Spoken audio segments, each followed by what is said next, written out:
Today, we are embarking on a deep dive into something that, well, it defines everything, the internet. Right. And for most of us, the story of the internet is pretty recent. We think of it as, what, a Cold War project, Yeah. something that exploded in the 1990s. Okay, let's unpack this, because our mission today is to completely challenge that timeline. What if the internet isn't just a gadget or a tool we built recently? What if it's something older? Far older. What if it's an emergent property of life itself? The latest version of a philosophical dream that's centuries old, and maybe even a reflection of natural processes that go back millennia. That is the core tension we're digging into. We've got two histories running in parallel. On one side, you have the technical story ARPANET, TCP/IP, all the names and dates, The bits and bytes. the bits and bytes. And on the other, you have this really profound philosophical critique, especially from Justin E.H. Smith, who argues for a longue durée perspective, a long-term view. So the idea is that the network we have today is actually continuous with this deep, almost metaphysical human desire for connection. Exactly. Our goal is to connect the architecture of network protocols to this, ancient dream of instantaneous communication, to show how it's all part of a continuum. Before we jump back in time, though, we need to make a quick but really important distinction. Yes, the internet versus the World Wide Web. They are not the same thing. Right. People use them interchangeably, but they're different layers. The internet is the infrastructure. Mhm. Think of it as the global road system. It's the physical wires, the routers, the protocols like TCP/IP that connect all our devices. And the web? The web is the application that runs on the roads. It's the cars, the storefronts, the information. It was proposed by Tim Berners-Lee in 1989 and uses things like hyperlinks and browsers. So we're diving into the history of the road system itself, the internet. That's where the deeper story is. That's where the philosophical continuity really shines through. So if the blueprint for the internet was laid down long before silicon, where did the trail even begin? We have to go way back. We're talking about the 17th century, a time of just massive intellectual change. And we have to meet a man named Gottfried Wilhelm Leibniz. A central figure. I mean, he was basically anticipating the computer centuries before anyone had even conceived of it. He was a polymath, a true genius. And what made him unique is that he wasn't just a theorist, he was a builder.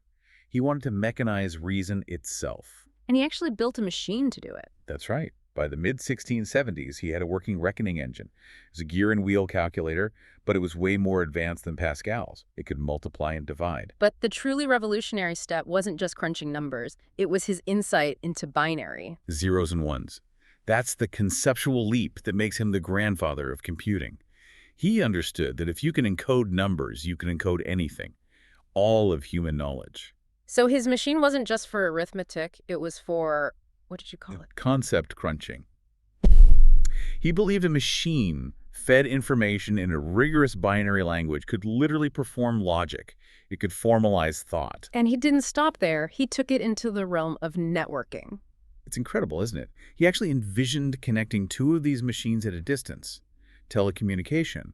He was proposing a network computing system nearly 300 years before it was possible. But his motivation wasn't profit or even discovery. It was completely utopian. Totally. He was a diplomat, and he was surrounded by these horrible religious and political wars tearing Europe apart.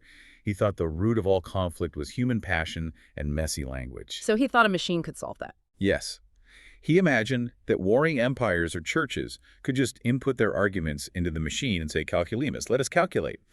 And the machine, being passionless and logical, would determine who was right. No more war. No more war. It sounds so naive to us now, but that core belief that technology can solve fundamental human problems, that defined techno-optimism for the next 300 years.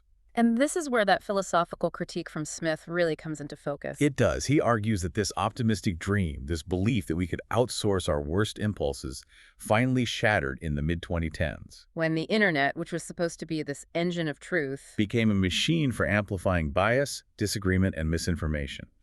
It was the complete inversion of Leibniz's vision. That's a powerful way to frame it. So if Leibniz laid the groundwork for outsourced reason, let's jump forward to the mid-20th century. We move from theory to a more concrete architectural vision. Right, to Vannevar Bush and his concept of the memex from his famous 1945 article, As We May Think. Bush had a very different problem he was trying to solve. A very practical one. After World War II, there was an explosion of scientific information. The problem wasn't producing knowledge anymore, it was finding it. It was an organizational crisis. So what exactly was the MEMX? It wasn't a computer, was it? No, not really. It was an imagined electromechanical desk, a private library using microfilm and scanners. But the hardware wasn't the point. The organizational principle was. It was designed to mimic the human mind. Exactly. Unlike Leibniz, who was after universal truth, Bush was focused on personalized knowledge. The MEMX was designed to work by association, the same way our minds work. And this is where the idea of linking documents comes from, the birth of hypertext. Precisely. Bush imagined users creating trails of association, linking one document to another, creating their own web of knowledge. This is the direct conceptual ancestor of the World Wide Web. So he's the one who inspired pioneers like J.C.R. Licklider and Douglas Engelbart? Absolutely. The MEMX was all about the architecture of linked information. It was the vision that set the stage for everything that came later. Before we get into the actual digital age, there's one more piece of the puzzle, an unexpected one that links the Industrial Revolution to the Information Revolution. Yes, the idea that they were conatal or born at the same time. And the link is, surprisingly, a loom. The Jacquard loom from 1808. Right. This is a purely mechanical device for weaving complex patterns into fabric. And it did it using proto-punch cards. A physical algorithm. That's a perfect way to put it. The cards were a set of instructions, a program. It was computational logic externalized into a machine long before we had electronics. And it was Ada Lovelace who made the explicit connection to computing. Yes, in the mid-1800s, she was looking at Charles Babbage's designs for his analytical engine and saw the parallel. She said the engine was to algebra what the Jacquard loom was to silk. She saw it could do more than just calculate. She saw it could manipulate any symbol, any abstract concept. She even speculated it could compose music. Her insight confirms that the core ideas, programming, computation, linking knowledge are all much older than the machines we use today. So the conceptual groundwork was incredibly rich. But building a global network, that was a 20th century problem. And it starts, ironically, with the fear of total annihilation. It's the Cold War, the 1950s and 60s. The U.S. military needed a communication system that was fundamentally resilient, one that could survive a nuclear attack. And the existing telephone network just wasn't going to cut it. Not at all. It relied on circuit switching. You had dedicated lines and central hubs. If you took out a central switching station, a whole part of the network would go dark. It was too vulnerable. And at the same time, scientists were getting incredibly frustrated with the early computers. Oh, they were monsters. The UNIVAC I in 1951 weighed 16,000 pounds. It had 5,000 vacuum tubes, was slow, expensive, and you had to physically travel to use it. The need for remote access for networking was obvious to everyone. This is where J.C.R. Licklider comes in at ARPA. Licklider was the visionary. He'd read Vannevar Bush, and he imagined an intergalactic computer network where people and programs could collaborate. Robert Taylor at ARPA got the funding and started the ARPANET project in 1966 to make it a reality. But the real technical genius that made it all possible was the shift to packet switching. The absolute game changer. It completely broke from the old circuit switching model. So instead of a dedicated phone line for a whole call. Right. Instead of that, packet switching breaks your data, your message, your file, whatever, into little chunks, little packets. And each packet can find its own best path through the network. And what's so amazing is that this idea basically appeared in 3 different places at once. Totally independently. It was an idea whose time had come. First, in 1961, you have Leonard Kleinrock, who proved mathematically that it was just a more efficient system. He laid the theoretical groundwork. Then you had Paul Barron at the RAND Corporation in '64. He was working on the military problem. He designed a distributed network, a mesh, where packets could reroute if one node was destroyed. It was built for survival. And the third one was in the UK. Donald Davies at the National Physical Laboratory. In 1965, he came up with the same idea, and he's the one who actually called them packets. So you have the math, the military application, and the computer science all converging. And it was Larry Roberts at ARPA who had to synthesize all of this into the ARPANET design. That was his job. He took the packet switching and distributed routing concepts, and crucially, they decided to build small, dedicated computers to handle the network traffic. The interface message processors, or IMPs. Which are basically the great-grandparents of the routers we have today. So they took the networking load off the big, expensive mainframe computers. Exactly. The IMPs did the hard work of chopping data into packets and routing them. This made the whole network faster and more efficient. We're talking a blazing 50 kilobits per second. Which was revolutionary at the time. Another key idea was this open architecture networking. What did that mean? It was a profoundly important decision.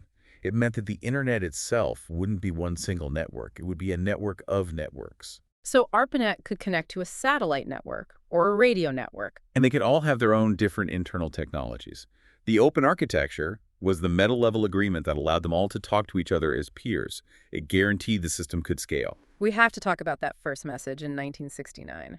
The famous failure that was actually a success. It's the perfect origin story. Yeah. The plan was to log in from UCLA to a computer at SRI.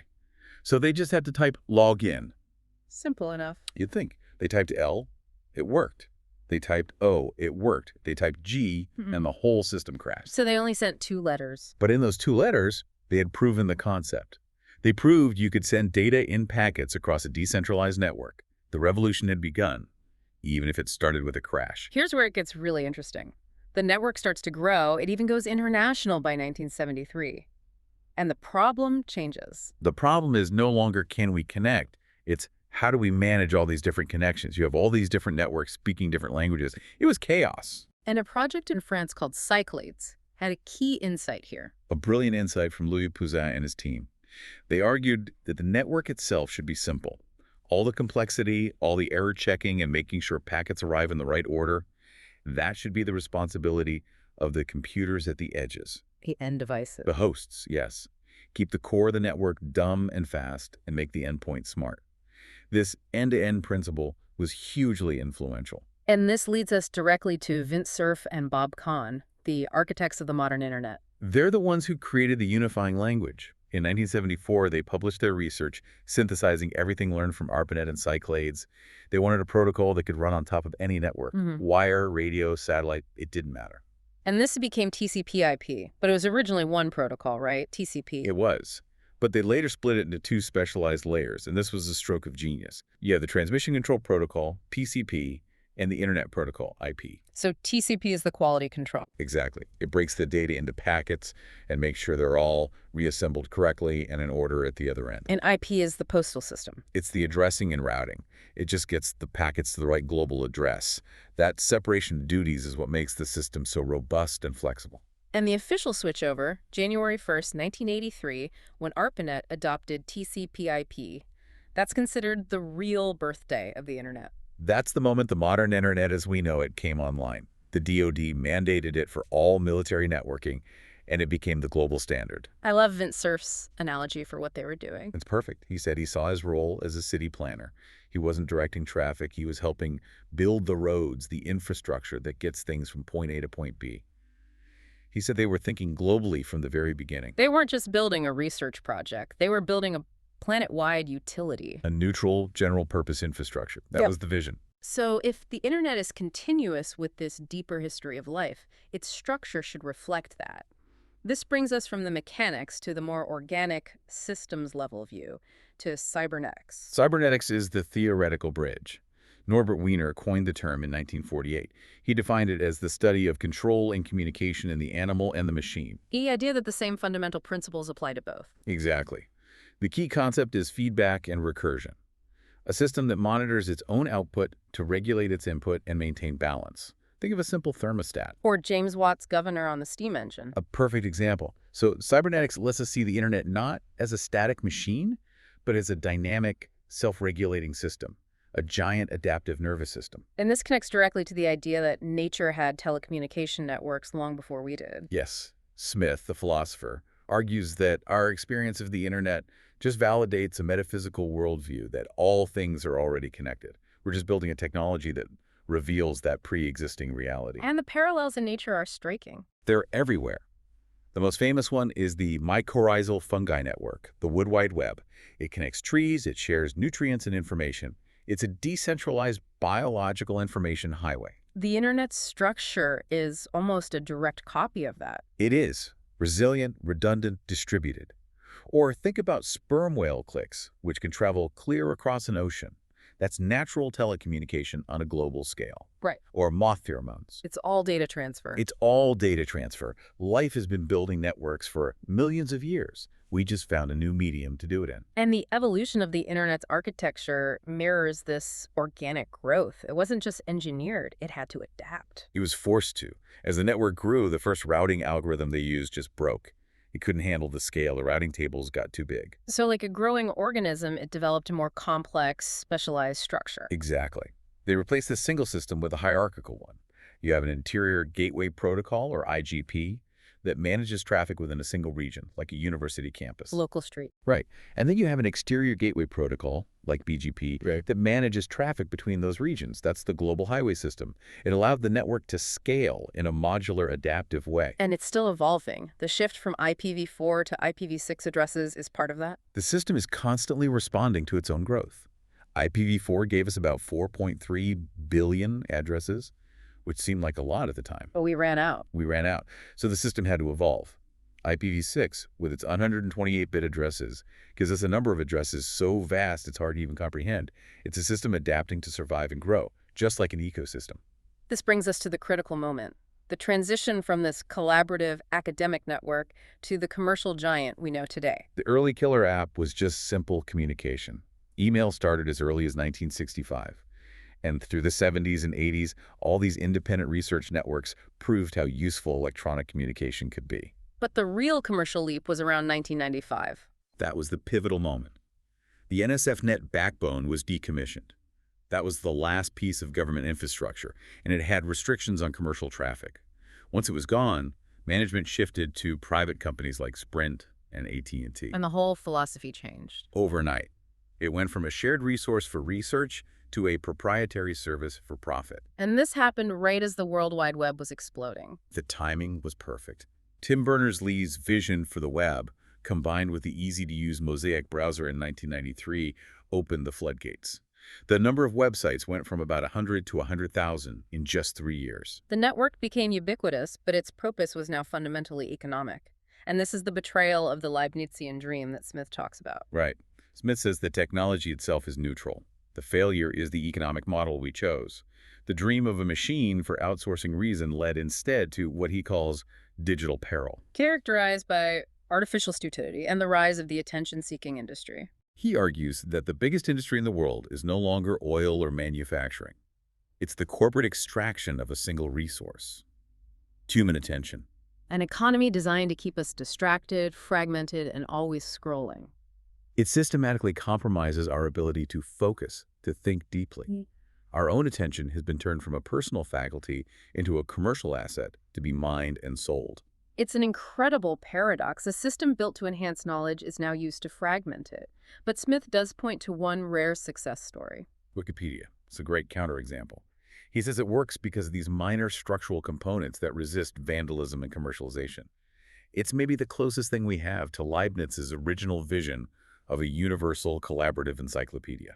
Let's connect this philosophical warning to the real physical cost, especially for kids and adolescents, where we're seeing this rise in digital addiction. It is incredibly concerning. Digital addiction, which covers things like internet gaming disorder, problematic smartphone use, is so dangerous for young people because their brains are still developing. They're highly malleable. And the research shows clear, measurable effects on the brain's structure and function.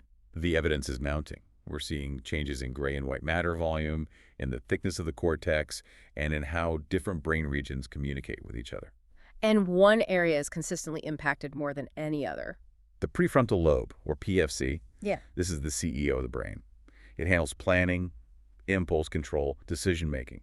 It's the last part of the brain to fully mature, which makes it uniquely vulnerable. So how does this show up in brain activity? It's fascinating. In some studies, when you ask an addicted teen to do a task that requires self-control, parts of their PFC actually show hyperactivation. They're working much harder than a healthy brain. Why would it be working harder if their control is weaker? It suggests the system is overloaded. They're investing more mental effort, burning more energy, just to achieve a lower level of impulse control. The system is struggling to compensate. And there are physical, structural changes as well. Yes. We see reduced cortical thickness in key areas of the PFC, like the orbitofrontal cortex. And a thinner cortex in that region directly correlates with higher impulsivity and a poor ability to delay gratification. So the brain's hardware is literally being rewired to favor instant rewards. Yeah, that's what the evidence suggests. And finally, you have the issue of functional connectivity, the communication between brain regions. The brain's internal network. Exactly. We see weaker connections between the prefrontal cortex, the control center, and parts of the basal ganglia, like the nucleus accumbens, which is a major reward center. So the line of communication between the CEO and the rewards department is breaking down. A perfect analogy. When that connection is weak, the brain's ability for top-down control over reward-seeking behavior is compromised. The immediate lure of the digital world simply overwhelms a system's ability to say no. So to sum it up, the dream of a network to enhance reason has been corrupted by an economic model that may physically impair the neurological hardware of reason itself in young people. It's a stark conclusion. This deep dive has traced this incredible lineage, from a 17th century dream of pure reason through the technical implementation of packet switching and TCP/IP. We've linked that architecture to the adaptive principles of cybernetics and natural systems, showing how the internet grew more like a living ecology than a static machine. And what this long view tells us is that while a global network might have been inevitable, part of this deep human drive for unity, the specific form it took, this version driven by attention extraction, was absolutely not inevitable. So what does this all mean? Smith's critique offers a path forward. He says that by learning this long history, by understanding the original context, we gain critical distance. We see the problem is systemic, not just a matter of individual willpower. The challenge for the future isn't technical. We have the technology. The challenge is social and economic. Can we find a new structure to guide this network, one that prioritizes human well-being over resource extraction? Which leaves us with a final thought for you to take away. If the structure of the internet is fundamentally biological, mimicking a living, self-regulating system, what ethical responsibility do we have to ensure the health of this global organism?